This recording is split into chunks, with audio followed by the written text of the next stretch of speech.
And now to politics, as the New Nigeria People's Party, NNPP, has denied reports that its national leader, Rabiu Kwankwaso, held negotiations to defect to the All Progressives Congress, APC. The party said Kwankwaso never discussed joining the APC with President Bola Tinubu and made no demands, contrary to claims circulating in the media. NNPP spokesperson Ladipo Johnson described the reports as deliberate attempts to discredit Kwankwaso and weaken opposition politics. He said Kwankwaso's last meeting with the president was in 2024 and did not involve any defection talks. The NNPP insists Kwankwaso remains committed to the party and broader opposition interests ahead of future political contests.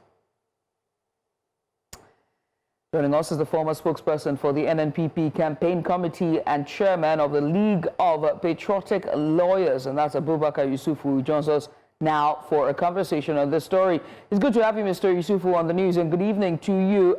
Just to get right into it, I mean, what do you believe is driving the recurring reports linking Rabiu Kwankwaso to a possible defection to the APC despite repeated denials from his camp?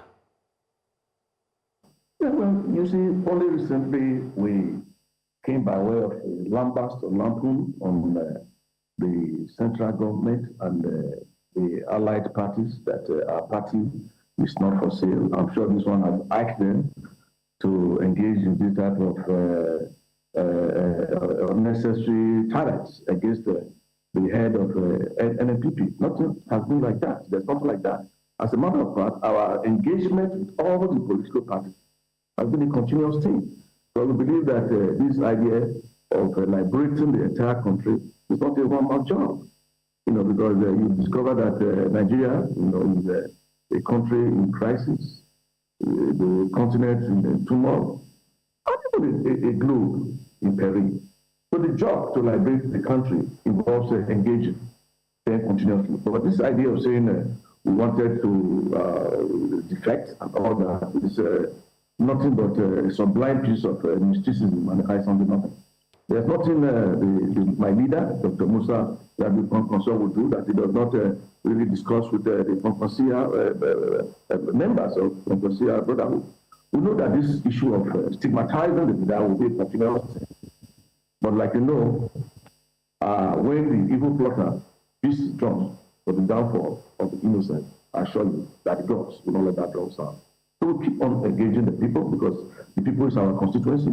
So we want to liberate the people from the pangs of oppression and repression. So that is not true. And our quest to remain relevant and to be in the mainstream of political discourse continues unabated. And this one will remain undiminished.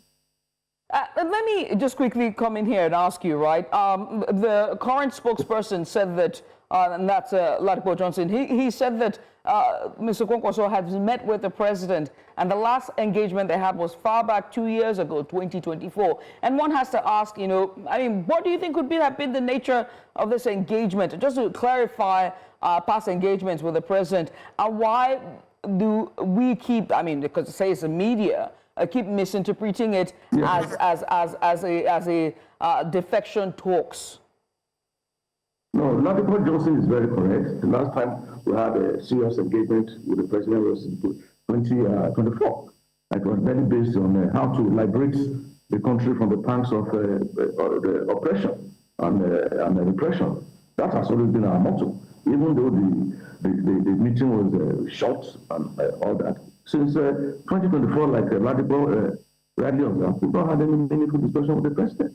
And we continue to engage, like I told you, all the political parties. Any party that is making the bedrock of its ideology, the people-oriented, people-dominated, we continue to discuss with them. So the way the country is being administered now, you discover that it's not too good.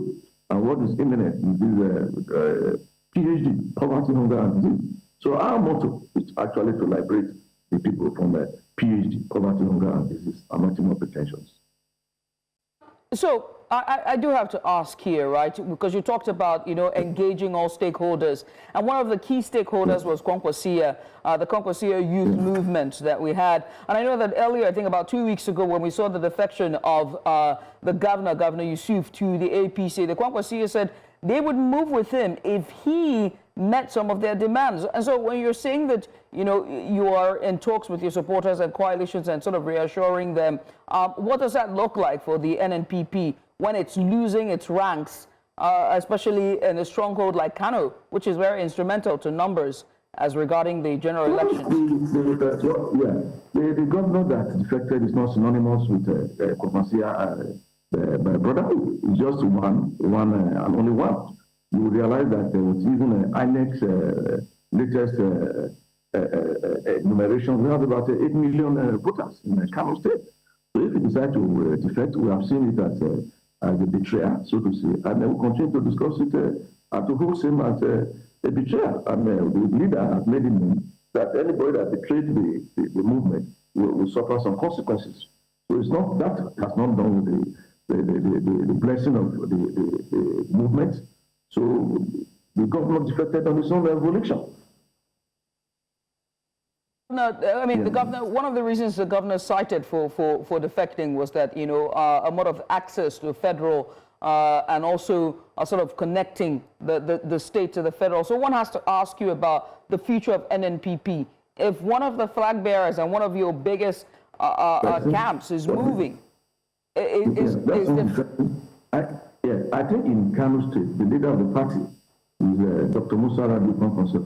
Abubaka Yesufu is incompetent to discuss that development or attracting development to Kano State. You also left that to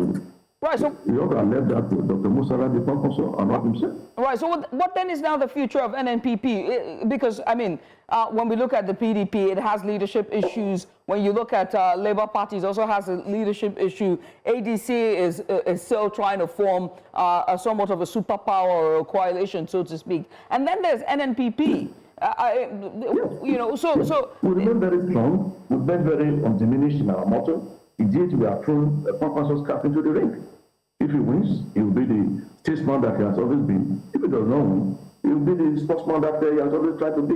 Tendering his resignation with the greatest political decorum. As it stands, we are throwing our cap into the ring, and we are going to be very effective in the field. But as we continue to discuss with all stakeholders. How did the NNPP, how was it that it was unable to stop this defection from happening? How did it lead to this point that, Abba Yesufu was able to, pack ship or pack house and move to the APC? Because now you're saying that it's somewhat of traits of betrayal, so to speak. I mean, it's been described as that. But how did it get to this point of him defecting? That is an indication that Dr. Rabiu Kwankwaso is very democratic. He doesn't believe in cohesion. If you want to go to whatever party you so desire, so be it. Don't forget that even Rabiu, the former chairman of the APC, used to be Kwankwaso's running mate. So when he decided to defect or even betray, for want of a better word, Kwankwaso did not go after him. So we're very democratic, and we continue with the democratic, and our idea is that we want to really liberate the entire country using Kano State as a prototype. So we don't force anybody, unless there are some states when the governor wants to defect, or the governor is not on the same page with the godfather. They will be involved in pickling, attempt to even impeach said. It's not available in Kwankwaso brotherhood. So whoever wants to defect, let him defect. But we're even getting more people. Right now, the people are coming in droves, and our attention is actually beyond the defection of the governor. I remember the sage, MKO Abiola of blessed memory, said the tree that cannot carry your weight, if that same tree falls on you, it will not crush you. If Abba Yesufu cannot stand by us, if he lives, it will be of no moment. All right. Well, I must say thank you for taking out the time to join us, sir. The former spokesperson, NNPP, and also campaign and committee chairman, as well as chairman of the League of Patriotic Lawyers, and that's Mr. Abubaka Yesufu. Once again, sir, thank you for coming on.